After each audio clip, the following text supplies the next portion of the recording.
తెలియజేస్తారు. దేవుని పరిశుద్ధ గ్రంథంలో నుండి ఆదికాండం 33వ అధ్యాయం మరొకసారి 18వ వచనాన్ని చదువుతున్నాం. అటు యాకోబు పద్దనరాములో నుండి వచ్చిన తర్వాత కనాను దేశంలో ఉన్న శెకెము ఊరికి సురక్షితంగా వచ్చి ఆ ఊరి ముందర తన గుడారములు వేశాడు.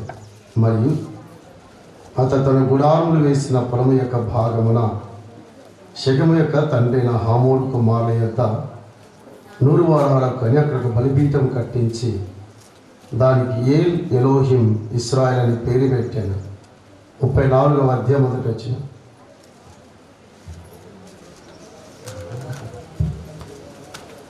మొదటి వచ్చిన లేయా యాకోబు కలిగిన కుమార్తె అయిన దీనా ఆ దేశపు కుమార్తెలను చూడవెళ్ళాడు. 30వ వచనం. అప్పుడు యాకోబు సిమ్యోనును లేవీయుని చూచి, మీరు నన్ను బాధ పెట్టి ఈ దేశ నివాసులైన కనానీయులను పెరిజీలను అశ్రయునిగా చేసితే నా జనసంఖ్య కొంచెమే, వారు నా మీదకి గుంపుగా వచ్చి నన్ను చంపేదారు, నేనును నా ఇంటి వారిను నాశనమని అని చెప్పాను. చదువుబడిన లేఖన భాగాలను దేవుడు మన కొరకు దీవించి ఆశీర్వదించుతారు. చిన్న ప్రార్థన, కళ్ళ మూసుకున్న ప్రార్థన. దయాళుడమైన మా తండ్రి, మీ స్తోత్రాలు. మీ దాసుని ద్వారా పెదనాన్న ద్వారా ఇచ్చిన మాటలను బట్టి స్తుతిస్తున్నాం. వాక్యం ధ్యానిస్తుండగా సహాయం దయచేయండి. మా మధ్యలో మీకు మాని హెచ్చించమని యేసుక్రీస్తు నామమును స్తుతించి అడిగి వేడుకుంటున్నాం మా తండ్రి, ఆమేన్. ప్రియులారా, దేవుని దాసుని ద్వారా పెదనాన్న ద్వారా మంచి వర్తమానం విన్నాం. వారు 3 గంటలైనా బోధిస్తారు, 36 గంటలైనా బోధిస్తారు.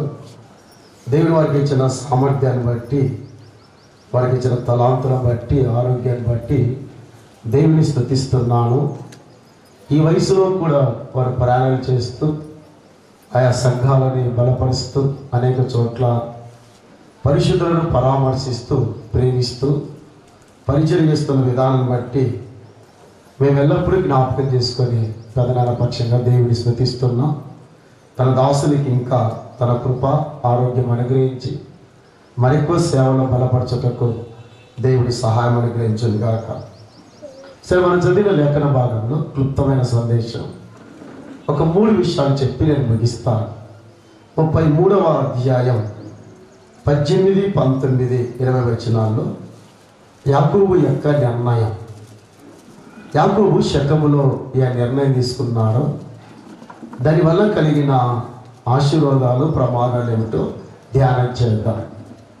34వ అధ్యాయం మొదటి 2 వచనాల్లో యాకోబు ఇంటి యొక్క నష్టం, యాకోబు కుటుంబానికి ఏం నష్టం కలిగిందో 34వ అధ్యాయంలో చెప్పబడ్డది. యాకోబు యొక్క నష్టం. అదే 34వ అధ్యాయం 30వ వచనంలో యాకోబు యొక్క పశ్చాత్తాపం. సో 3 విషయాలు: యాకోబు నిర్ణయం, యాకోబు యొక్క నష్టం, యాకోబు యొక్క పశ్చాత్తాపం. ఈ గ్రంథకర్త అయిన మోషే ఈ 3 విషయాలు మన ముందు సాయంకాలం ఇచ్చారు. కారణం, యాకోబులో నుండి దేవుడు అనేకమైన గొప్ప గొప్ప పాఠాలు అందిస్తూ ఉండగా ప్రతి విశ్వాసికి కూడా, ప్రతి దేవుని బిడ్డ, సో మనము కూడా చాలా జాగ్రత్తగా ఉండాలని దేవుడు తన వాక్యం ద్వారా హెచ్చరిస్తూ ఉన్నాడు. యేసును వెంబడించిన శిష్యులు, యేసుతో నడిచిన శిష్యులు, యేసు జీవితాన్ని కలిగిన శిష్యులు, అది ఆశ్చర్యం. కేవలం నడవడమే కాదు, వెంబడించడమే కాదు, యేసు ఎలాగ జీవించాడో వారు కూడా అలాగే జీవించారు. నీవు నేను ఆయన శిష్యులమని చెప్పుకుంటే సరిపోదు. ఆ జీవిత లక్షణాలు మనలో ఉన్నప్పుడే మనం యేసు శిష్యులుగా పిలబడతాం. ఇక్కడ యాకోబులో ఒక 3 విషయాలు చెప్పి ముగిస్తాను. 33వ అధ్యాయం 18వ వచనంలో ఈ గ్రంథకర్త ఒక మాట రాశాడు.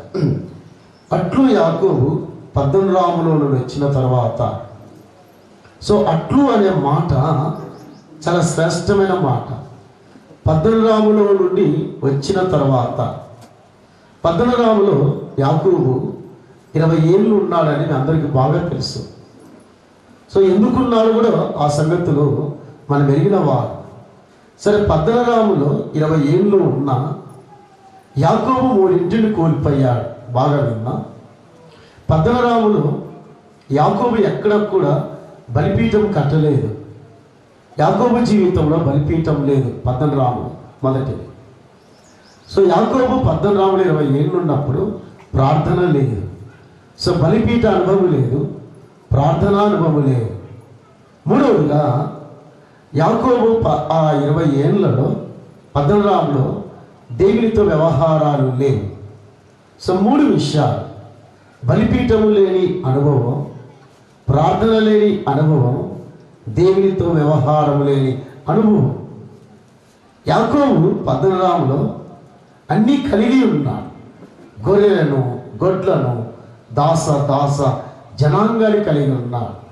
కానీ ఏవైతే ఉండవలసినవో, ఏవైతే తన జీవితానికి ప్రాముఖ్యమో, ఏవైతే తన జీవితానికి విలువైనవో వాటిని పోగొట్టుకున్నాడు యాకోబు.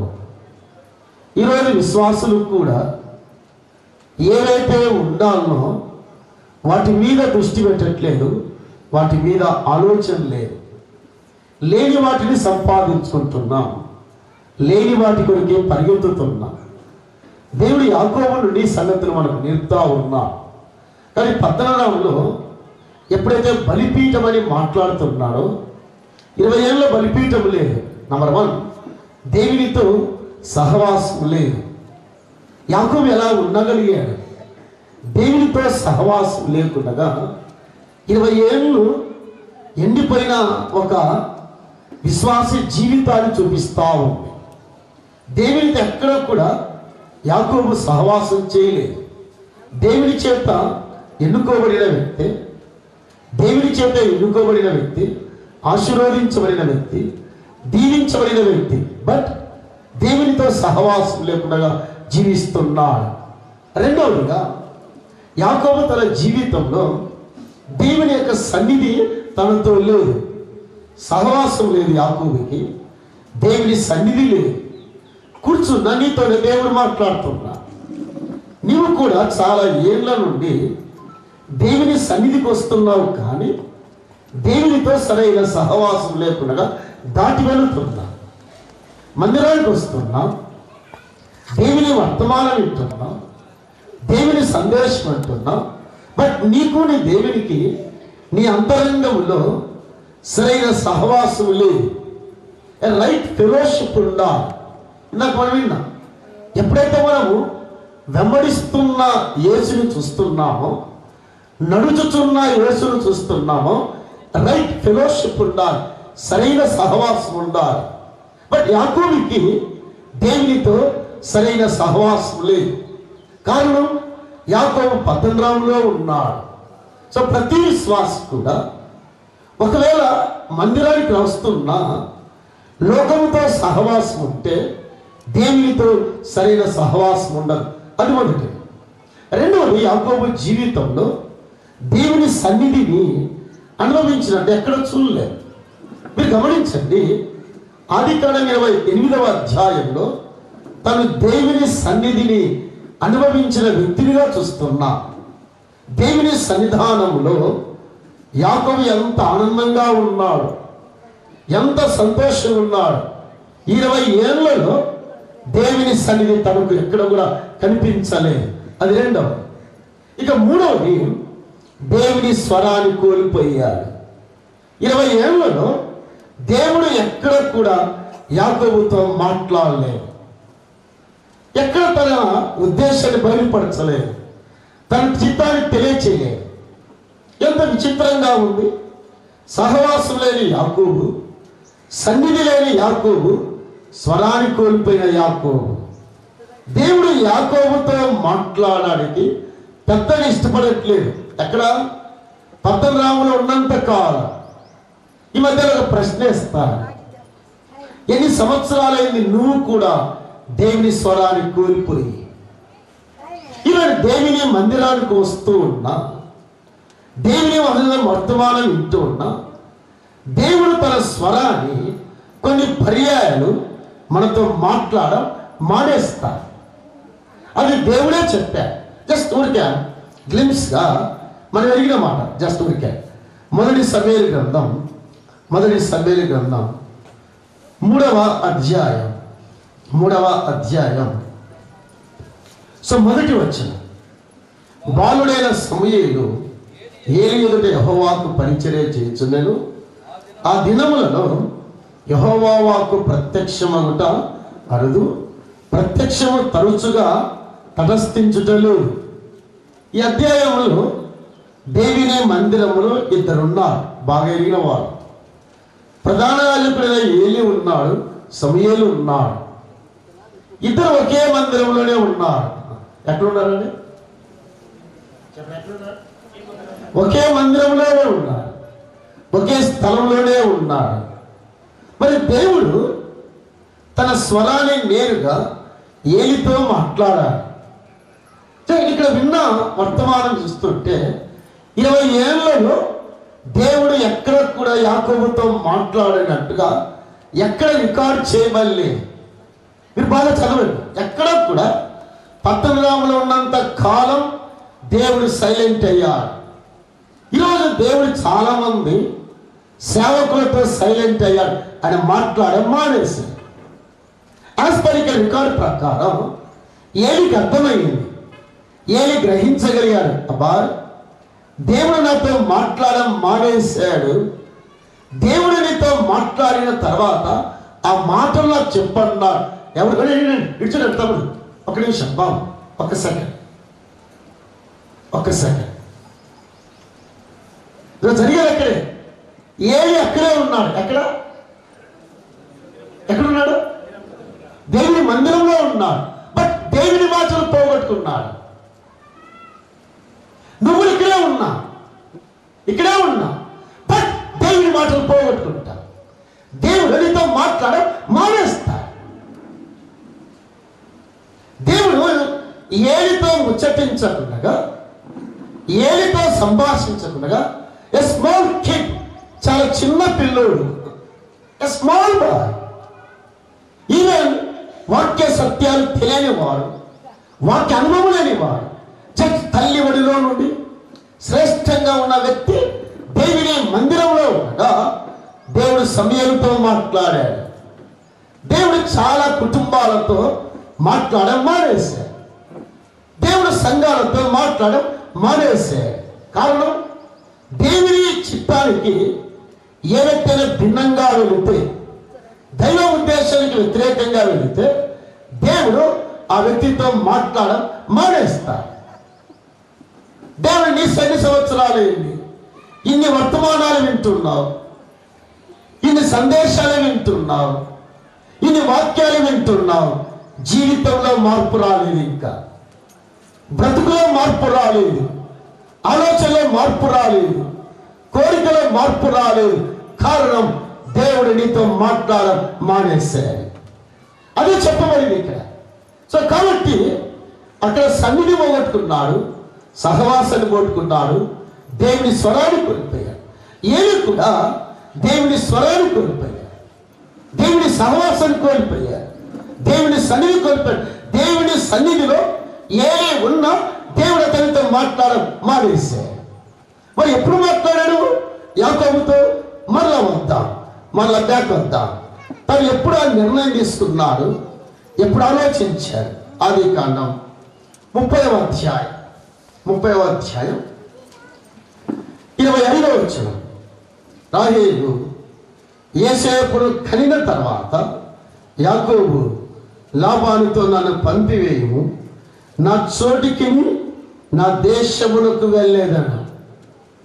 సో రాహేలు యోసేపును కనిన తర్వాత ఏదైతే కోల్పోయాడో అర్థమైంది.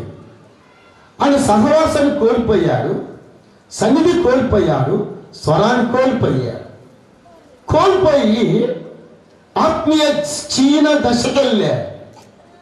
చాలా దిగజారిన స్థితిలో ఉండగా తను అర్థం చేసుకుంది ఏమిటంటే, నన్ను పంపివేయ, నేను ఎక్కడైతే దేవునితో మాట్లాడానో ఎక్కడైతే దేవుని స్వరాన్ని వినగలిగాను, ఎక్కడైతే ఆయన సన్నిధి అనుభవించాను, send me away that place, తిరిగి ఆ స్థలానికి వెళ్తాను, నేను తిరిగి ఆయన సన్నిధికి వెళ్తాను.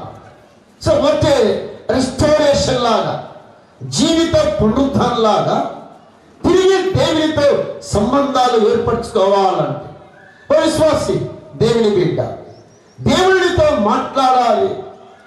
దేవుని వ్యక్తిగత జీవితంలో, సంఘ జీవితంలో దేవుడిని దర్శించాలంటే యాకోబులాగా బ్యాక్ టు ఫ్యామిలీ, తిరిగి ఆ ఉజ్జీవానికి రావాలి, తిరిగి ఆయన వెతుకుంటూ రావాలి.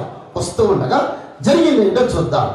ఆదికాండం 31వ అధ్యాయం 3వ వచనం.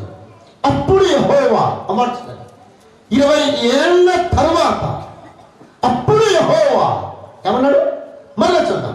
అప్పుడు యెహోవా, నీ పితరుల దేశములకును నీ బంధువుల యొద్దకును తిరిగి వెళ్ళము, నేను నీకు తోడే ఉందనని యాకోబుతో చెప్పగా 20 ఏళ్ల తర్వాత మరలా అదే స్వరాన్ని వినగలిగాడు, అదే మాటలు వినగలిగాడు, అదే వాగ్దానం వినగలిగాడు. సో కాబట్టి ప్రతి విశ్వాసి దేవుని మాటలు అర్థం కావాలి అంటే, దేవుని చిత్తం అర్థం కావాలి అంటే తిరిగి అక్కడికే రావాలి. అక్కడికి తను ఎక్కడైతే పోగొట్టుకున్నాడో, ఎక్కడైతే దిగజారిపోయాడో, ఎక్కడైతే వెనకబడిపోయాడో, same that place would return, తిరిగి రావాలి. అక్కడే మాట్లాడతాడు దేవుడితో, అక్కడే సంధిస్తాడు, అక్కడే దర్శిస్తాడు. దేవుడు పట్టణంలో మాట్లాడలేడు. 20 ఏళ్ళు అక్కడ ఉన్నా కూడా దేవుడు సైలెంట్ అయ్యాడు, దేవుడు మౌనంగా ఉన్నాడు. తిరిగి వచ్చిన తర్వాత, తిరిగి వస్తూ ఉండగా, ఈవెన్ వారి పితరుడైన అబ్రహాము జీవితంలో ఆ మాట చదివి ఆగిపోదాం. ఆదికాండం 12వ అధ్యాయం. దేవుడు ఎలా మాట్లాడుతూ వచ్చిన మనతో 12వ అధ్యాయం 10వ వచనం. అప్పుడు ఆ దేశంలో కరువు వచ్చెను, ఆ దేశంలో కరువు భారముగా ఉన్నందున అబ్రహాము ఐగుప్తు దేశంలో నివసించుటకు అక్కడికి వెళ్ళాడు. సేమ్ అబ్రహాం కూడా దేవుని సహవాసాన్ని పోగొట్టుకున్నాడు. బైబిల్ పడి తెలియజేసిన ఏంటంటే దేవుని స్వరాన్ని కోల్పోయాడు, దేవునితో సంబంధాలు లేవు. ఎక్కడ? ఐగుప్తులో ఉన్నంత కాలం.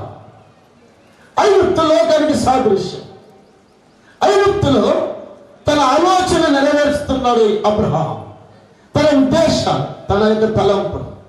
ఈవెన్ ఈ వ్యక్తి కూడా మన పితరుడైన అబ్రహాం ఐగుప్తు దేశంలో బంగారు, గొర్రెలు, గొడ్లు, దాస జనాంగం ఇవన్నీ సంపాదించాడు. బట్ దేవునితో సహవాసం లేదు.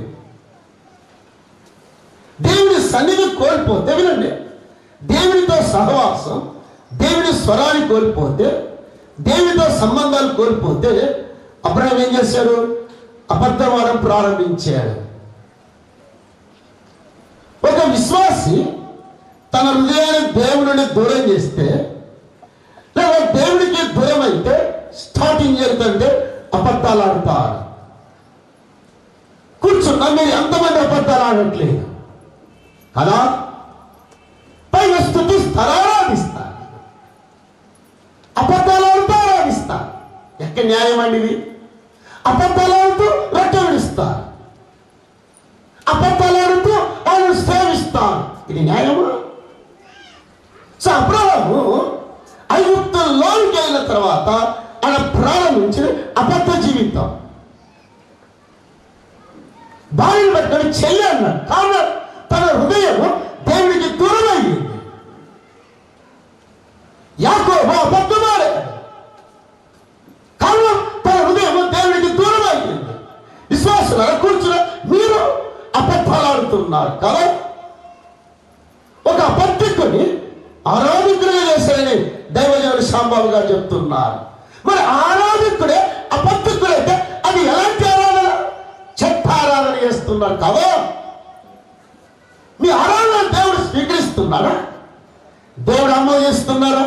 అబద్ధికులారా, అబద్ధాలు చెప్పేవాళ్ళారా, అన్యాస్తులారా, మీ ఆరాధన దేవుడు ఆమోదించాలి. ఇన్నకినాం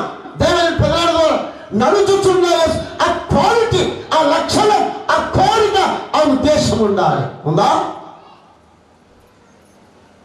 ఆలోచన ఉండాలి. ఈవెన్ దేవుని ప్రజలు నిర్గమాకాండం జస్ట్ మార్చని ప్రార్థన చేద్దాం. నిర్గమాకాండం 32వ అధ్యాయం. దేవుని ప్రజలు దేవునికి దూరమైతే అది మొట్టమొదటి చూడండి ఒకసారిగా. నిర్గమాకాండం 32వ అధ్యాయం మొదటి వచనం. మోషే కొండ దిగకుండా తరువు చేయట ప్రజలు చూచినప్పుడు, ఆ ప్రజలు అహరోనుతో కూడి వచ్చినప్పుడు, లేము మా ముందర నడుచుట ఒక దేవతను మా కొరకు చేయము, ఐగుప్తులో నుండి మమ్మల్ని రప్పించిన ఆ మోషే అనువాడు ఎవరన్నారు అక్కడ? ఏ ప్రజలు?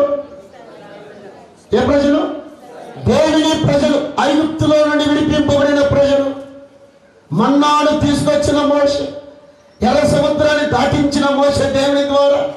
ఈ ప్రజలు వారి ముందు వారి నాయకుడు సీనాయి కొండ మీదకి వెళ్ళినప్పుడు ఆడిన బ్లంట్ అబద్ధం. ఎంత బ్లంట్గా చెప్తున్నాడండి.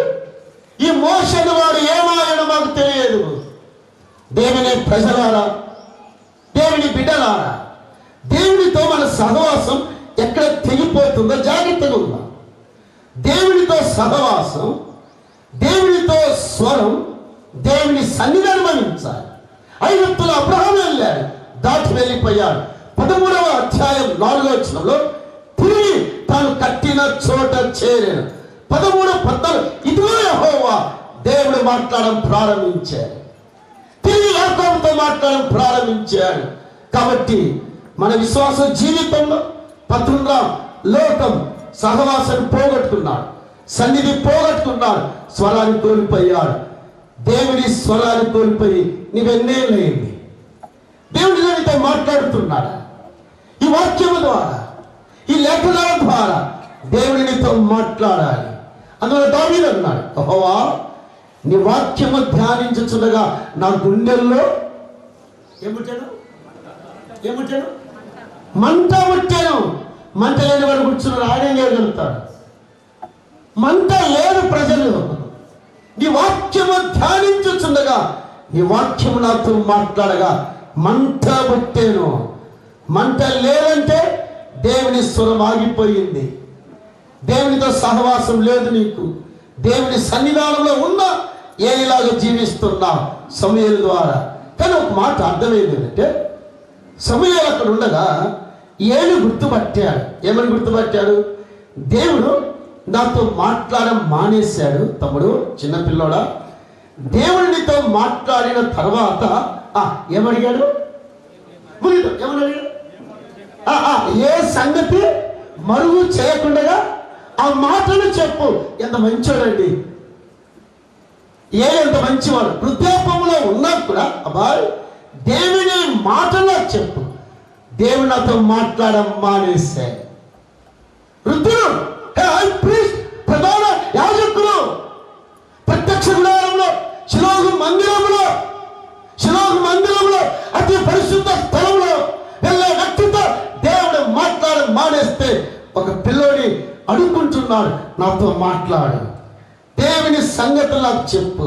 ఉన్నారా మనం? ఎంత ఒబీడియన్స్ అనే సౌలు అర్థం చేస్తున్నాడు. సౌలు గ్రహించగలిగాడు, యాకోబు అర్థం చేసుకున్నాడు, అబ్రహాం అర్థం చేసుకున్నాడు. 3 విషయాలు: సహవాసం, ఆయన సన్నిధి, ఆయన స్వరం కోల్పోవద్దు. ఏది కోల్పోయినా సంపాదించుకోవచ్చు. ఆయనతో సహవాసం పోతే చాలా కష్టం. అది ఆయన సన్నిధి కోల్పోతే, స్వరాన్ని కోల్పోతే ఇక లేదు నీ జీవితంలో. జాగ్రత్తగా ఉన్నాం అనే యొక్క మాటలు విని విధేయత కలిగి ముందుకు వెళ్దాం. దేవుడి లేఖన భాగాన్ని దీవించి ఆశీర్వదించింది కాక ప్రార్థన. పరిశుద్ధమైన మా తండ్రి నీ స్తోత్రాలు. యాకోబు పద్దనరాములో ఉండగా నష్టపోయిన జీవితం, అలా కాకుండా యేసుని వెంబడించే జీవితాలు మాకు దయచేయమని, ఈ దాసుల వాక్యం అందిస్తున్న సహాయం దయచేయమని యేసుక్రీస్తు నామములో